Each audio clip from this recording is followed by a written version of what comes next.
Hello students, आपका बहुत बहुत स्वागत है एमबीसी नर्सिंग क्लासेस में। आज अपन हार्ट की बात करेंगे, ठीक है, कि हार्ट क्या होता है, किस तरीके से इसका फंक्शन करता है, सर्कुलेशन हमारी बॉडी में किस तरीके से ब्लड का होता है। चलिए वीडियो को अपन स्टार्ट करते हैं। देखिए, सबसे पहले हम हार्ट की बेसिक बात करें, बेसिक जानकारी लें तो हार्ट जो है हमारी बॉडी के अंदर, यानी जो मैमल्स होते हैं हम ह्यूमंस के अंदर, गहरे गुलाबी रंग का यानी कि डार्क पिंक कलर का एक ऑर्गन है, ठीक है। और इसके वेट की बात करें तो इसका वेट लगभग 300 ग्राम के आसपास इसका वेट होता है। इसकी शेप की बात करें तो ये ट्रायंगुलर शेप में होता है या फिर कॉनिकल शेप में इसका होता है। दूसरा, ये कैसा मस्कुलर एक ऑर्गन है, ठीक है। अगली हम इसकी लोकेशन की बात करें तो ये लोकेशन देखिए लोकेट कहाँ होता है, ये थोरेसिक कैविटी में लोकेट होता है। इसके अलावा ये पोस्टीरियर टू द स्टर्नम या स्टर्नम के पीछे की तरफ और साथ ही साथ डायफ्राम के ऊपर की तरफ ये पाया जाता है, ठीक है। और लंग्स के बीचों बीच इसकी क्या होती है, लोकेशन होती है। इसकी जो टिप होती है उस टिप को क्या बोला जाता है, एपेक्स बोला जाता है।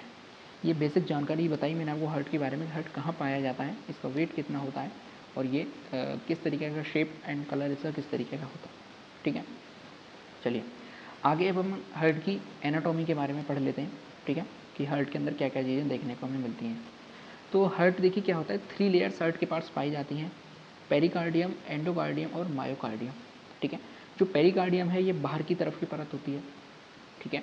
और एंडोकार्डियम है वो सबसे अंदर की परत होती है, मायोकार्डियम जो है वो बीच की परत होती है।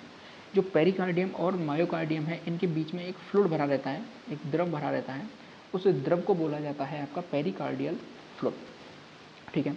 और ये फ्लूइड क्या काम करता है, क्यों इस फ्लूइड को बीच में रखा गया, तो इसके देखिए कई फंक्शन है। इसमें पहला फंक्शन है कि ये हृदय को क्या नम बनाए रखता है, यानी मॉइस्ट बनाए रखता है हार्ट को। दूसरी चीज़, जितनी भी एक्सटर्नल इंजरीज होती हैं उन सबसे उसकी हृदय की प्रोटेक्शन करता है। जैसे मान के चलिए कभी हमें किसी ने मुक्का मारा सीने में, तो सबसे पहले कौन बचाएगा उसको, हृदय को पसलियाँ बचाएंगी यानी रिब्स बचाएंगी।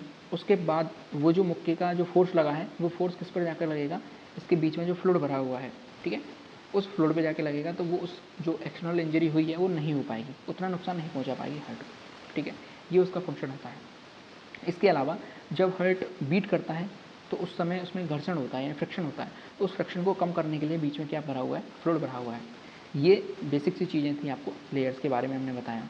इसके अलावा इसके अंदर 4 चैम्बर्स होते हैं। कितने चैम्बर वाला हार्ट है हमारा, 4 चैम्बर वाला हृदय होता है। उन 2 चैम्बरों में से 2 आर्टरियम होते हैं और 2 वेंट्रिकल्स होते हैं। इसके बारे में हम अभी डिटेल में बात करेंगे। 4 वॉल्व्स हमें देखने को मिलते हैं। मिट्रल वॉल्व जिसे बोला जाता है bicuspid valve, aortic valve, tricuspid valve और पल्मोनरी वॉल्व, ठीक है। जो एरोटिक और पल्मोनरी वॉल्व जो हैं ये नसों में पाए जाते हैं, यानी कि वेन्स के अंदर और आर्टरीज के अंदर पाए जाते हैं, ठीक है। लेकिन जो मिट्रल वॉल्व्स और पल्मोनरी वॉल्व्स हैं, जो मिट्रल यानी बाइकस्पिड और ट्राइकस्पिड वॉल्व किनके अंदर पाए जाते हैं, एट्रियम और वेंट्रिकल के बीच में पाए जाते हैं, ठीक है। चलिए अब अपन हार्ट के फंक्शन की बात कर लेते हैं कि हार्ट किस तरीके से फंक्शन करता है, क्या इसका फंक्शन होता है। तो हार्ट का जो मेन फंक्शन है वो हमारी बॉडी के अंदर क्या है कि जितने भी हमारी बॉडी में न्यूट्रिएंट्स हैं उनको एक स्थान से दूसरे स्थान तक ट्रांसपोर्ट करने का काम, साथ ही साथ जो हमारी बॉडी के अंदर ऑक्सीजन है या CO2 है उसको ऑर्गन्स तक ले जाने का काम, और वहाँ जो CO2 बन गई है उस CO2 को लाकर उस ब्लड को प्योरीफाई करने का काम कौन करता है, हार्ट करता है। यानी ऑक्सीजन का जो ट्रांसपोर्ट कौन करता है, हार्ट करता है। करने का काम तो ब्लड का है, लेकिन ब्लड को लाता ले जाता कौन है, हार्ट ये काम करता है। एक तरीके से पंप का ये काम करता है। इसी के साथ ये क्या करता है, हमारी बॉडी से जो वेस्ट प्रोडक्ट बन गए हैं उसको एलिमिनेट करने का काम करता है। किस तरीके से कि मान के चलिए हमारी बॉडी के अंदर कोई भी वेस्ट प्रोडक्ट बना, ठीक है, लीवर के अंदर वेस्ट प्रोडक्ट बनते हैं, उन लीवर के अंदर जो वेस्ट प्रोडक्ट बनते हैं उनको किडनी तक ले जाता है, वहाँ उसको छाना जाता है, उसके बाद यूरिन को बाहर निकाला जाता है। तो ये काम कौन कर रहा है, कर तो ये ब्लड रहा है, लेकिन ब्लड को वहाँ से लेके यहाँ तक लाने का काम कौन कर रहा है, हार्ट वो काम करता है, ठीक है। चलिए ब्लड है वो carried out from the heart of the organs through arteries and arterioles, and यानी ब्लड जो है वो हार्ट से किसी ऑर्गन तक जाएगा तो वो किसके थ्रू जाता है, आर्टरीज, एट्रियोल्स या फिर कैपिलरीज के थ्रू वो ब्लड ट्रांसपोर्ट होता है, ठीक है। उसी तरीके से जब वो ऑर्गन से वापस लौट कर आता है तो वो नसें बदल जाती हैं, वो नस क्या कहलाती हैं, वेन्यूल्स या फिर वेन्स कहलाती हैं। ये चीज़ें आपको याद रखनी है कि जब ब्लड हार्ट से जाएगा ऑर्गन्स तक तो वो क्या किन के थ्रू जाएगा, आर्टरीज के थ्रू जाएगा, लेकिन जब ब्लड रिटर्न होकर आएगा तो किसके थ्रू जाएगा, वेन्स के थ्रू जाएगा। यहाँ हमारा एक और चीज़ कॉन्सेप्ट क्लियर हो जाता है कि जब ब्लड ऑर्गन्स में गया यानी कि वहाँ तक उसने ऑक्सीजन पहुँचाई तो वहाँ से उसने CO2 को कंज्यूम किया, CO2 को कंज्यूम हो गया, इसका मतलब क्या हुआ कि वो अब क्या हो चुका है, डीऑक्सीजनेटेड हो चुका है, यानी कि इम्प्योर ब्लड वो हो चुका है।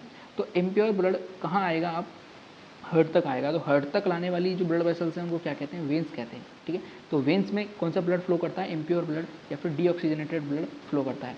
उसी तरीके से जो आर्टरीज हैं, यानी हार्ट से जब कोई ऑर्गन्स तक जा रहा है, इसका मतलब उसमें क्या है, ऑक्सीजन है, यानी कि वो प्योर ब्लड है, ठीक है, या ऑक्सीजनेटेड ब्लड है। तो ऑक्सीजनेटेड ब्लड या प्योर ब्लड को ले जाने का काम कौन करता है, आर्टरीज करते हैं, आर्ट्रियोल्स करते हैं या फिर कैपिलरीज करती हैं। यहाँ पर ये चीज़ आपकी क्लियर हो गई होगी।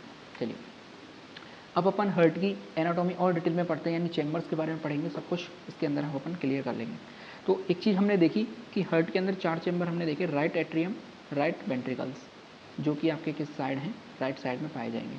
उसी तरीके से लेफ्ट वेंट्रिकल और लेफ्ट एट्रियम ये किधर पाए जा रहे हैं, आपके लेफ्ट साइड में पाए जा रहे हैं। अब देखिए इस डायग्राम में समझने वाली चीज़ क्या है कि हम जब इसको सामने से देखते हैं तो ये वाला पार्ट हमारा लेफ्ट साइड होती है, ठीक है, लेकिन ये वाला राइट साइड होती है। लेकिन हमें इसको किस तरीके से देखना है कि ये जो हार्ट है वो किसी पर्सन का रखा हुआ है और पर्सन हमारे बिल्कुल सामने लेटा हुआ है, ठीक है। जैसे मान के चलिए ये कोई पर्सन है, ये हमारे सामने लेटा हुआ है, तो जो इसका लेफ्ट होगा वो हमारा क्या होगा, राइट होगा, ठीक है, और जो इसका राइट होगा वो हमारा क्या होगा, लेफ्ट होगा। तो हमें इसके हाथ से हिसाब से चलना है, ठीक है, अपने हिसाब से नहीं चलना, इसके हिसाब से चलना है। तो इधर वाला पोर्शन क्या होगा इसका, हमारे हिसाब से तो ये राइट होना चाहिए, लेकिन इसके हिसाब से क्या है, ये लेफ्ट है। तो हमें सामने वाले के हिसाब से देखते चलना है। तो इसलिए इधर वाला पोर्शन क्या होगा, लेफ्ट एट्रियम, लेफ्ट वेंट्रिकल, और इधर वाला क्या होगा, राइट एट्रियम, राइट वेंट्रिकल, ठीक है। ये क्या हो गए, हमारे चैम्बर्स हो गए 4। इसके अलावा इसमें क्या क्या चीज़ें पाई जाती हैं, आप यहाँ देख पा रहे हैं, ये जो वेंट्रिकल और एट्रियम है इसके बीच में एक पट्टी पाई जाती है। इस पट्टी को क्या बोला जाता है, डिवाइडिंग सेप्टम, ठीक है, डिवाइडिंग सेप्टम इसको बोला जाता है। अगली चीज़ आप एक चीज़ देखेंगे कि जो एट्रियम्स होते हैं, राइट एट्रियम और लेफ्ट एट्रियम, ये काफ़ी छोटे होते हैं, ठीक है। वहीं जो लेफ्ट वेंट्रिकल और राइट वेंट्रिकल हैं ये साइज़ में काफ़ी बड़े होते हैं, ठीक है। चलिए आगे हम इनकी मस्कुलरिटी की बात करें तो आप देखिए एट्रियम के बाहर ये जो पिंक कलर की दिखाई दे रही है, ये क्या है, मसल्स हैं, ठीक है, मसल्स हैं, पेशियाँ हैं। तो पिंक कलर की जो यहाँ पर लाइनिंग दिखाई दे रही है वो काफ़ी पतली लाइनिंग है। इसका मतलब क्या है कि एट्रियम के आसपास जो मसल्स होती हैं वो काफ़ी पतली होती हैं, थिक होती हैं, सॉरी थिन होती हैं, ठीक है।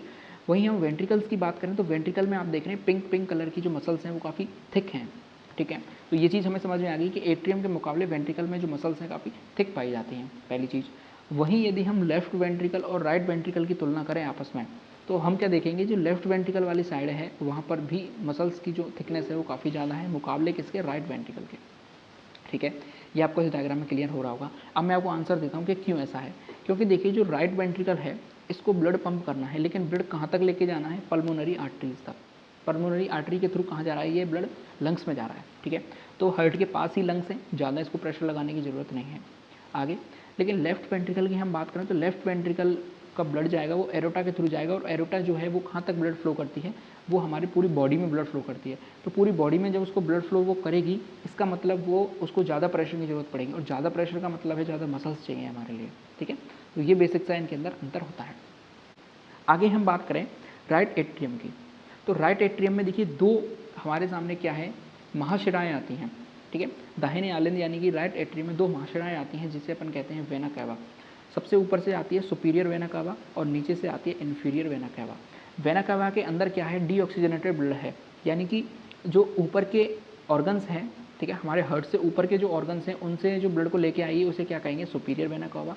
और जो हार्ट से नीचे के ऑर्गन्स हैं उनसे जो ब्लड को लेकर आएगी उसे अपन क्या कहेंगे, इन्फीरियर वेना कैवा, ठीक है। तरीके से आप क्या देख पा रहे हैं, लेफ्ट एट्रियम के अंदर ये पल्मोनरी वेन्स आ रही हैं, ठीक है। ये पल्मोनरी वेन्स क्या होती हैं, देखिए अभी हमने पीछे पढ़ा कि वेन्स के अंदर कौन सा ब्लड फ्लो करता है, डीऑक्सीजनेटेड ब्लड फ्लो करता है, ठीक है। लेकिन पल्मोनरी वेन एक ऐसी वेन है जिसके अंदर ऑक्सीजनेटेड ब्लड फ्लो कर रहा है। क्यों, क्योंकि ये कहाँ से लेके आ रही है, ये लेके आ रही है आपके लंग्स से ब्लड को लेके आ रही है। लेकिन जब लंग्स से ब्लड आ रहा है इसका मतलब वो ऑक्सीजनेटेड ब्लड है। तो एक ऐसी अकेली वेन है जिसके अंदर शुद्ध रक्त बहता है, या फिर हम कहें प्योर ब्लड फ्लो करता है, ठीक है। तो लेफ्ट आर्टरियम में आके क्या खुलती हैं, पल्मोनरी वेन्स खुलती हैं, और राइट एट्रियम में आके क्या खुलती हैं, सुपीरियर वेना कैवा और इन्फीरियर वेना कैवा, ठीक है। तो अपन वेंट्रिकल की बात करते हैं तो सबसे पहले राइट वेंट्रिकल में हम देखते हैं तो राइट वेंट्रिकल से ब्लड जाता है किसमें, पल्मोनरी आर्टरीज में। पल्मोनरी आर्टरीज में जाना तो चाहिए था कैसा, शुद्ध रक्त, ठीक है। लेकिन ये आर्टरीज एक ऐसी आर्टरी है पल्मोनरी आर्टरी जिसके अंदर अशुद्ध रक्त बहता है, और ये अशुद्ध रक्त कहाँ जा रहा है, ये जा रहा है लंग्स के। पल्मोनरी आर्टरीज के थ्रू ये कहाँ जा रहा है, ये लंग्स में जा रहा है, किस शुद्ध होने के लिए, ठीक है। आगे अब हम बात करते हैं लेफ्ट वेंट्रिकल की। तो लेफ्ट वेंट्रिकल में पल्मोनरी वेन्स के थ्रू लेफ्ट आर्टरी में ब्लड आया, लेफ्ट आर्टरी से कहाँ आया, लेफ्ट वेंट्रिकल में। अब लेफ्ट वेंट्रिकल से ब्लड जाएगा एरोटा में, जिसे अपन कहते हैं महाधमनी, और महाधमनी के थ्रू ब्लड कहाँ फ्लो कर दिया जाएगा, पूरी बॉडी के अंदर फ्लो कर दिया जाएगा। ठीक है, आई होप आपको समझ में आ गई होगी। इसकी जो स्ट्रक्चर है, स्ट्रक्चर किस तरीके से है, क्या क्या इसके अंदर फंक्शंस होते हैं, कौन कौन सी हम कहें वेन्स होते हैं, कौन कौन सी आर्टरीज होती हैं, क्या क्या लेफ्ट एट्रियम में पाया जाता है, क्या राइट वेंट्रिकल में, लेफ्ट वेंट्रिकल में, ये सब कुछ आपको क्लियर हो गया होगा। एनाटॉमी के अंदर हमने ये सिर्फ पढ़ लिया। ठीक है, सारे चैम्बर्स हमने क्लियर कर लिए, सारी वेन्स हमने क्लियर कर ली। ठीक है, अब अपन वॉल्व की बात कर लेते हैं। देखिए 4 वॉल्व मैंने आपको बताए थे। सबसे पहले ट्राइकस्पिड वॉल्व, ठीक है, दूसरा है पल्मोनिक या फिर पल्मोनरी वॉल्व, और तीसरा है मिट्रल वॉल्व जिसे अपन क्या कहते हैं, डाइकस्पिड वॉल्व, और अगला है एरोटिक वॉल्व। ठीक, तो सबसे पहले अपन ट्राइकस्पिड वॉल्व की बात कर लेते हैं। तो राइट एट्रियम और राइट वेंट्रिकल के मध्य कौन से वॉल्व पाए जाएंगे, ट्राइकस्पिड वॉल्व्स आपके पाए जाएंगे। ठीक है, ये क्या करते हैं, जब सुपीरियर वेना कावा और इंफीरियर वेना कावा से ब्लड आपका किसके अंदर आता है, राइट एट्रियम के अंदर आता है। तो राइट एट्रियम के बाद वो ब्लड कहाँ आता है, राइट वेंट्रिकल में आता है। तो जब ब्लड राइट एट्रियम से वेंट्रिकल के अंदर आ चुका होता है, उसके बाद ये जो हम कहें वॉल्व्स हैं ये बंद हो जाते हैं। ठीक है, जिससे कि ब्लड वापस एट्रियम में ना चला जाए। ठीक है, तो ट्राइकस्पिड वॉल्व किसके अंदर पाए जाएंगे, राइट एट्रियम और राइट वेंट्रिकल के बीच में। आगे चलते हैं, पल्मोनिक या फिर पल्मोनरी वॉल्व। आप देख पा रहे हैं ये पल्मोनरी आर्टरीज है, और पल्मोनरी आर्टरीज के बीच ये वॉल्व पाए जा रहे हैं, जिसे अपन क्या कहते हैं, पल्मोनरी वॉल्व। ठीक है, एक बार मैं और क्लियर करा देता हूँ। देखिए ये जो पल्मोनरी आर्टरीज है, इस पल्मोनरी आर्टरी के बीच में क्या पाए जाते हैं, पल्मोनरी वॉल्व पाए जाते हैं, जो कि किस तरीके के वॉल्व हैं, हम कहें अर्धचंद्राकार कपाट, इन्हें हिंदी में बोला जाता है। ट्राइकस्पिड वॉल्व भी आपको यहाँ पर क्लियरली दिखाई दे रहे होंगे। आगे अपन बढ़ते हैं, मिट्रल बॉल। मिट्रल बॉल को क्या बोला जाता है, डाइकस्पिड बॉल बोला जाता है। तो डाइकस्पिड बॉल किसके बीच में पाए जाएंगे, लेफ्ट ऑट्रियम और लेफ्ट वेंट्रिकल के मध्य कौन से बॉल दिख रहे हैं आपको, मिट्रल बॉल, या फिर इन्हें अपन क्या कहते हैं, बाइकस्पिड, या फिर सॉरी बाइकस्पिड बॉल इन्हें बोला जाता है, डाई नहीं बाई होगा, सॉरी बाइकस्पिड बॉल इन्हें बोला जाता है। इसी तरीके से अगला आता है आपका एरोटिक बॉल्व, और एरोटिक बॉल्व किसके बीच में देखने को मिलता है हमें, एरोटा के अंदर हमें एरोटिक बॉल्व देखने को मिलते हैं, जिन्हें क्या बोलते हैं, एरोटिक बॉल्व। ठीक है, ये कैसे बॉल्व होते हैं, अर्धचंद्राकार कपाट इन्हें हिंदी में बोला जाता है, जो कि आपके किसके अंदर पाए जाने, पल्मोनरी बॉल्व या फिर एरोटिक बॉल्व को क्या बोला जाता है, अर्धचंद्राकार कपाट। ठीक है, ये चीज़ आपको यहाँ पर क्लियर हो गई होगी।